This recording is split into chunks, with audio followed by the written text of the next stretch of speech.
الحمد لله وحده والصلاة والسلام على من لا نبي بعده. أما بعد، أعوذ بالله من الشيطان الرجيم. بسم الله الرحمن الرحيم.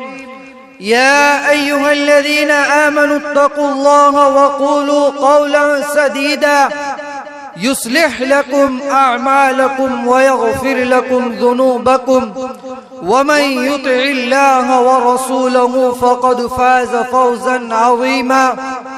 وقال النبي صلى الله عليه وسلم: من رأى منكم منكرا فليغيره بيده فإن لم يستطع فبلسانه فإن لم يستطع فبقلبه وذلك أضعف الإيمان. صدق اللہ العظیم. انداز بیاں اگرچہ بہت شوق نہیں ہے، انداز بیاں اگرچہ بہت شوق نہیں ہے، شاید کہ اتر جائے تیرے دل میں میری بات. معزز مہمانان اعظام، حضرات اساتذہ کرام اور حاضرین مجلس، آج کے اس بابرکت اور پررونق محفل میں آپ حضرات کے سامنے معاشرے کے عنوان پر لب کشائی کی جرأت کر رہا ہوں. برادران اسلام، آج ہم جس دور سے گزر رہے ہیں، اسلامی معاشرت پر چہار جانب سے مخالفت و معاندت کی آندھیاں چل رہی ہے. مغربی تہذیب کی سیاہ گھٹاؤں کے ذریعے اسلامی معاشرے کو خراب کرنے کی کوشش کی جا رہی ہے. یہود و نصارہ اور مجوس کی جانب سے اسلام کو بدنام کرنے، شمع اسلام کو بجھانے اور مسلمانوں کے ملی تشخص کے مٹانے کی سازش ہو رہی ہے.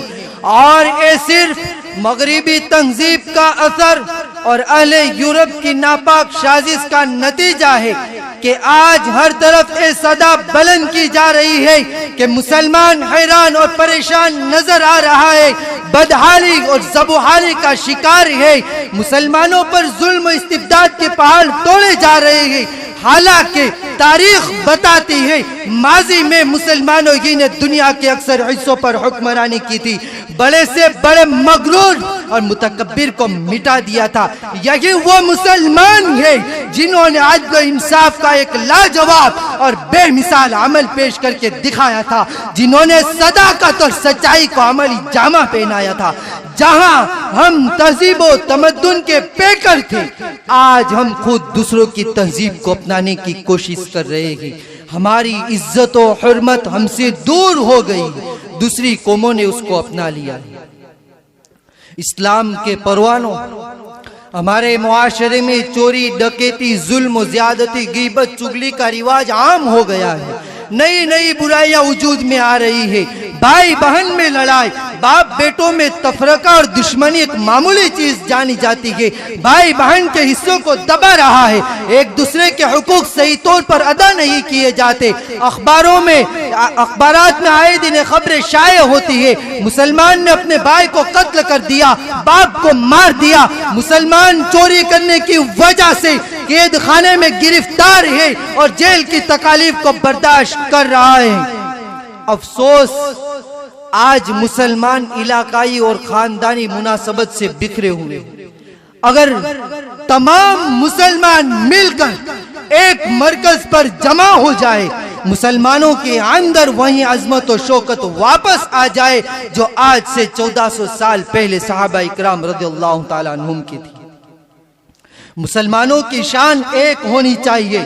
اسلام ہی ایک مذہب ہے جس میں امیر غریب چھوٹے بڑے کے درمیان کوئی فرق نہیں ہے. دونوں کے لیے احکام ایک، کتاب بھی ایک، تہذیب و تمدن بھی ایک، عبادت گاہ و مسجد بھی ایک. غرض یہ کہ تمام مسلمان ایک مرکز کے رہنے والے اور ایک پلیٹ فارم کے رہنے والے. ایک ہی سب کا نبی، دین بھی ایمان بھی ایک. ایک ہی سب کا نبی، دین بھی ایمان بھی ایک. حرم پاک اللہ اور قرآن بھی سب کا ایک. دوستو، آج ہمیں اپنے اندر تبدیلی پیدا کرنے کی ضرورت ہے، بغض و اناد کو مٹانے کی ضرورت ہے، اس گندے خیالات اور گندی تہذیب کو بدلنے کی ضرورت ہے، وہ بھی اس طرح کہ ہمارے ساتھ حالات بدل جائے، ہمارے فکر و جذبات میں تبدیلی آ جائے، ہمارے اندر ایمانی جوش و ولولہ ابھرنے لگے، ایک نئی دنیا اور ایک نیا ماحول پیدا ہو جائے۔ آدمی وہ نہیں حالات بدل دے جن کو، آدمی وہ نہیں حالات بدل دے جن کو، آدمی وہ ہے جو حالات کو بدل دیتے ہیں۔ محترم حضرات، عرب کے جس ماحول میں سرکار دو عالم صلی اللہ علیہ وسلم تشریف لائے تھے وہ معاشرہ اختلافات سے لبریز تھا۔ عرب میں دشمن و عناد کی آگ بھڑک رہی تھی، انسانیت کا نام و نشان مٹ چکا تھا، درندوں سے بدتر عرب کی حالت تھی، مگر ذات رسالت نے قرآن دستور اور اپنے اخلاق و تعلیم کی بنیاد پر ایک ایسے معاشرے کی تشکیل فرمائی جس کے اندر انسان کی بھلائی، اعمال و اخلاق کی ستھرائی، مسلمانوں کے مال و دولت کی حفاظت پیدا کرنے کی بے حد کوششیں فرمائی۔ اگر ہم تاریخ حیثیت سے عزت و حرمت، امانت و دیانت، عدل و انصاف اور انسان کی بھلائی کا جائزہ لے تو ہمیں اچھی طرح یہ بات معلوم ہوتی ہے، اس دنیا میں کہیں بھی اخلاق کا نمونہ غریبوں کی حمیت و مدد، دل لگی اور دل جوئی، ماں و بہنوں کی عزت آبرو کو برقرار رکھنے کا سرا ملتا ہے تو اسی ذات اقدس کے اخلاق کا ثمرہ ہے جن کو خدا تعالیٰ نے نبوت کی سرداری سے سرفراز فرمایا تھا۔ ان کی ہی بدولت اسلامی معاشرے کی تشکیل ہوئی، لیکن آج نفس پرست انسانوں اور مال و دولت کے لالچوؤں نے آپ کے بتائے ہوئے طریقوں کو چھوڑ دیا، جس کی وجہ سے مسلمانوں کو بہت سی پریشانی سے ٹکرانا، نئے نئے شر و فساد کا سامنا کرنا پڑ رہا ہے۔ ایک کافر تو درکنار، خود ایک مسلمان دوسرے مسلمان کو اس کی عزت اور عصمت کے مقام سے اتارنے کی کوشش کر رہا ہے۔ ملک کے گوشے گوشے میں ناانصافی ہو رہی ہے، ہر شخص کے قلب میں خود غرضی، خود پسندی، نفرت و عداوت کی لہریں دوڑ رہی ہیں۔ محترم حضرات، آج ہر مسلمان مغربی تہذیب کو اپنانے کی کوشش کر رہا ہے۔ حسرت اور افسوس کی بات ہے، گھر کی مستورات بھی اس گندی تہذیب میں رنگی ہوئی ہے، حالانکہ قرآن نے انہیں گھر میں رہنے کا حکم دیا ہے۔ وَقَرْنَ فِي بُيُوتِكُنَّ، قرآن نے عورتوں کی تخلیق کا مقصد دنیا داری سے ہٹ کر بیان کیا ہے۔ عورتوں کی تخلیق کا مقصد مردوں کے علاوہ ہے۔ عورتوں کو خدا تعالیٰ نے دفاتر و کارخانے میں جانے، اسکول و کالج کی ڈیوٹی انجام دینے کے لیے پیدا نہیں کیا، بلکہ عورتوں کی تخلیق کا مقصد گھر کی زینت ہے، کیونکہ وہ پوشیدہ رہنے والی چیز ہے۔ لیکن آج انہیں نہ تو پردے کا خیال ہے اور نہ اپنی محترم عزت کا۔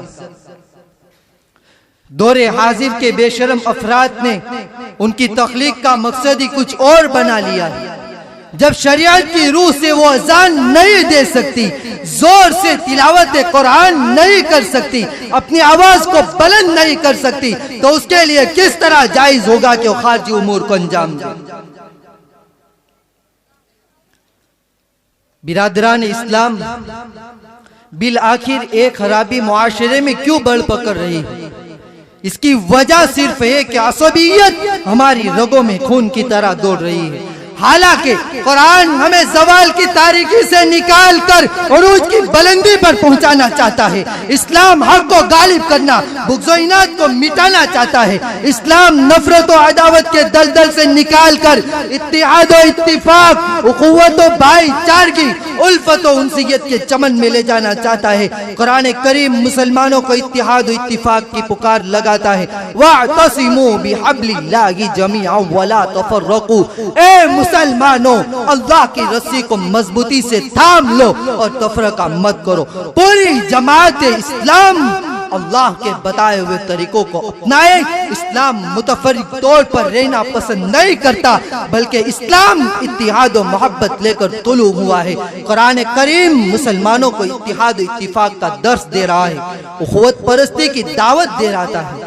اسلام کہتا ہے تم اس وقت تک کامل مومن نہیں ہو سکتے جب تک تمہارے دلوں میں اسلام اور متبعین اسلام کی محبت تمہارے جان و مال و آل و اولاد سے زیادہ نہ ہو جائے۔